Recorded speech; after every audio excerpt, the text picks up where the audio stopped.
नमस्कार बच्चों, मैं विजय कुमार शर्मा राजकीय इंटर कॉलेज मथुरा से 11वीं क्लास की भौतिक विज्ञान के यानी यूनिट 2 शुद्ध गतिकी के अंतर्गत हम पढ़ रहे हैं प्रक्षेप गति। तो बच्चों, मैं चाहूँगा प्रक्षेप गति की इससे पहले जो मैंने वीडियो डाली है उसको देख लीजिए, तभी ये समझ में आएगी, जिसमें हमने सिद्ध किया था कि प्रक्षेप गति का जो पथ होता है वो कैसा होता है, परवलयाकार होता है। तो आज हम प्रक्षेप गति से संबंधित तो कुछ और डेरिवेशन निकालेंगे। तो इससे पहले मैं चाहता हूं कि आप जो है इससे पहली वाली वीडियो देख लीजिए। तो चलिए हम स्टार्ट करते हैं। तो ये हमारा एक प्रोजेक्टाइल है, यानी प्रक्षेप गति है। इसका जो प्रक्षेप पथ है वो कैसा है, परवलयाकार है। तो अब हमें सबसे पहले ये इसका जो प्रारंभिक वेग है वो u है, और इस u के जो क्षैतिज घटक है यानी हॉरिजेंटल कंपोनेंट वो है हमारा u cos थीटा, और ऊर्ध्वाधर घटक है वो है हमारा u sin थीटा।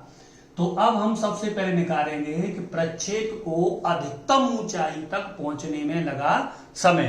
तो चलिए हम शुरू करते हैं। इससे पहले अधिकतम ऊंचाई मान लीजिए यहाँ है अधिकतम। चलिए मैं लिख देता हूं यहाँ पर, ये इसकी क्या है अधिकतम ऊंचाई, और इसको मैं डिनोट कर देता हूं मान लीजिए h से। तो अधिकतम ऊंचाई तक यानी अधिकतम ऊंचाई मैं नाम दे दूं p। तो अधिकतम ऊंचाई p तक पहुंचने में लगा समय। तो प्रक्षेप को अधिकतम यानी मैक्सिमम अधिकतम ऊंचाई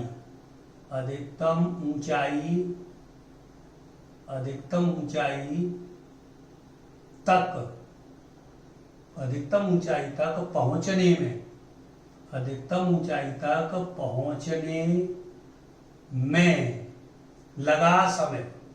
पहुंचने में लगा समय यानी कि t।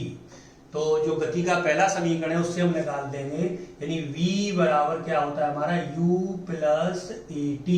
तो यहाँ पर जो क्योंकि जैसे ये चलेगा तो यहाँ पर b कितना हो जाएगा बच्चों, 0। v बराबर यहाँ पर अधिकतम ऊंचाई पर 0 है, क्योंकि जैसे ऐसे चलेगा फिर यहाँ से नीचे को, जब जैसे ही b 0 होगा तब ये नीचे करेगा। तो b हो गया 0। u क्योंकि ये ऊर्ध्वाधर से चलेगा तो u हो जाएगा, मैं इसका कौन सा ऊर्ध्वाधर घटक कितना u sin theta plus a, क्योंकि यहाँ पर कौन सा त्वरण काम करेगा, गुरुत्वीय त्वरण काम करेगा, और क्योंकि वो नीचे से ऊपर जा रही तो वो होगा -g, और मिल जाएगा t। तो -gt को इधर ले आए तो इधर प्लस का हो जाएगा, इसका मतलब तो gt बराबर मिल जाएगा हमें u sin थीटा। तो t बराबर मिल जाएगा यानी u sin theta upon g। तो ये हमें उच्चतम बिंदु तक पहुंचने में लगा समय मिल जाएगा। अब हम निकालें टाइम ऑफ फ्लाइट यानी उड्डयन काल। उड्डयन काल मतलब जितनी देर तक ये हवा में रहता है। तो यहां तक पहुंचने में लगा t, तो इधर भी पहुंचने में लगेगा कितना t समय। तो अब मैं निकाल दूं इसका बच्चों उड्डयन काल, या हम कहें टाइम ऑफ फ्लाइट। तो अब हम नेक्स्ट निकालेंगे उड्डयन काल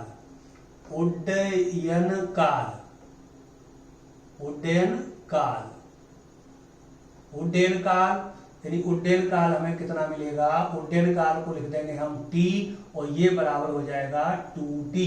बराबर कितना मिल जाएगा, यानी 2 इंटू t की वैल्यू आ गई u sin theta upon g। तो इसका जो टाइम ऑफ फ्लाइट यानी उड्डयन काल आ गया हमारा, उड्डयन काल t बराबर कितना मिल गया 2u sin theta upon g। तो ये हमें इसका समीकरण नंबर 1 डाल देता हूं। इस फ्लाइट का क्या मिल गया, टाइम ऑफ फ्लाइट यानी उड्डयन काल प्राप्त हो गया।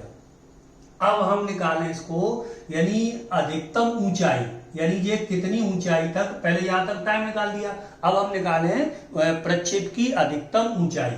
तो अब हम निकालते हैं प्रक्षेप की अधिकतम ऊंचाई, प्रक्षेप की अधिकतम ऊंचाई और ये मैंने क्या लिख लिया बच्चों, कैपिटल एच। तो जो हमारा गति का तीसरा समीकरण है उससे हम निकाल लेंगे, क्या है देखो, वी स्क्वायर बराबर you square plus 2a S. तो वी स्क्वायर देखो यहाँ 0 हो गया, और यू स्क्वायर यानी मिल जाएगा इसको, जो ऊर्ध्वाधर घटक है कितना, you square sine square theta, क्योंकि इसका क्या आ जाएगा, स्क्वायर हो जाएगा।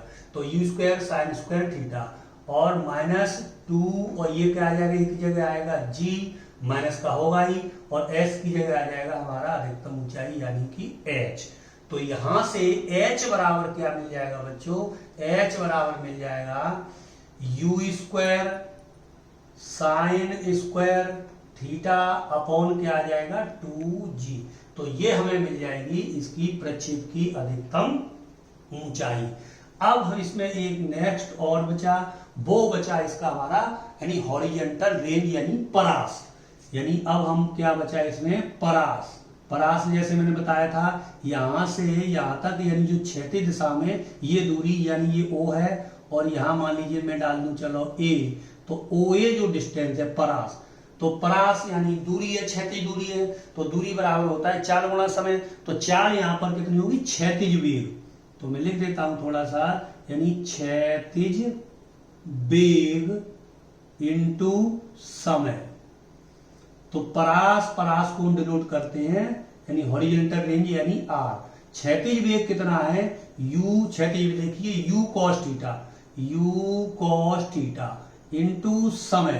तो यहां से यहां तक पहुंचने में समय कितना लगेगा, यानी उड्डयन काल कितना है, 2u साइन थीटा अपॉन जी, या यहां पर एक बार लिख देता हूं कैपिटल टी। तो आर बराबर मिल जाएगा u cos theta into T, और टी है हमारा 2u साइन थीटा अपॉन जी, 2u sine theta upon g. तो अब इसको जरा सोल्व कर लें, तो r बराबर हमें क्या मिलेगा बच्चों, यानी r बराबर मिल जाएगा, देखो ये u कितना हो गया, ये हो गया हमारा u square 2 sine theta into cos theta upon g. तो 2 sine theta into cos theta क्या होता है हमारा, ये होता है साइन 2 थीटा का फॉर्मूला। तो इसकी जगह हम लगा देंगे साइन 2 थीटा। तो आर स्क्वायर बराबर मिल जाएगा हमें, ये जी तो जी है, और हो गया यू स्क्वायर, और कितना हो गया साइन 2 थीटा। तो ये हमें क्या मिल जाएगा, अधिकतम रेंज। ये हमारा हो गया सूत्र नंबर 2, यानी अधिकतम ऊंचाई निकालने के लिए, और ये परास निकालने के लिए नंबर 3 हो गया। तो ये मिल गया हमें 2-3 फॉर्मूले। यहाँ तक अधिकतम ऊंचाई तक टाइम निकाला, अधिकतम ऊंचाई निकाली, और हमने परास यानी परास निकाला। अब कभी कभी ये क्वेश्चन आ जाता है कि अधिकतम परास प्राप्त करने के लिए यानी प्रक्षेप को कितने कोण पर फेंका जाएगा। अगर तोप दागनी है तो तोप का गोला ज्यादा दूर तक गिरे, तो इसके लिए हमें कितने एंगल पर उसको फेंकना पड़ेगा, यानी कितने एंगल पर हमें प्रक्षेप करना पड़ेगा। तो हम जानते हैं अधिकतम यहाँ जो रेंज है उसमें साइन 2 थीटा आ रहा है। तो बच्चों आप जानते हैं कि साइन का जो मैक्सिमम मान होता है वो कितना होता है, 1। तो इसका मतलब साइन 2 थीटा की वैल्यू कितनी होनी चाहिए, 1 होनी चाहिए। तो अधिकतम परास के लिए क्या करेंगे, इसको यहां से मैं निकाल लेता हूं। अधिकतम परास के लिए ये आपने नोट कर लिया होगा, अधिकतम परास के लिए, अधिकतम परास के लिए, अधिकतम परास यानी रेंज, अधिकतम परास यानी रेंज के लिए, अधिकतम परास के लिए जो साइन 2 थीटा की वैल्यू होगी, साइन 2 थीटा बराबर कितना होगा, 1।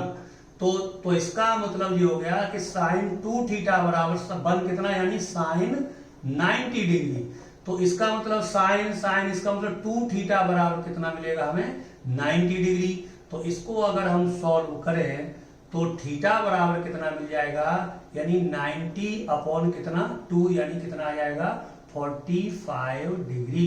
यानी अधिकतम परास प्राप्त करने के लिए हमें यानी थीटा यहाँ प्रक्षेपण जो एंगल ऑफ डिपार्चर है या प्रक्षेप्य कोण है वो कितना होना चाहिए, 45 डिग्री का होना चाहिए। तो साइन 2 थीटा की वैल्यू 1 हो गई। तो इस केस में हमें अधिकतम परास का हम फॉर्मूला लगाएं, तो अधिकतम परास यानी आर मैक्सिमम बराबर कितना मिलेगा, ये जी है ही है, और ये कितना मिल जाएगा, इसकी वैल्यू हो गई 1 और ये कितना आ जाएगा यू स्क्वायर। ये हम अधिकतम परास निकालने के लिए डायरेक्ट इसको यूज कर सकते हैं, या इसमें साइन 2 थीटा की वैल्यू अधिकतम परास के लिए कितनी लगा देंगे, 1 लगाएंगे। तो ये बच्चों आज हमने ये जाना। बहुत बहुत धन्यवाद।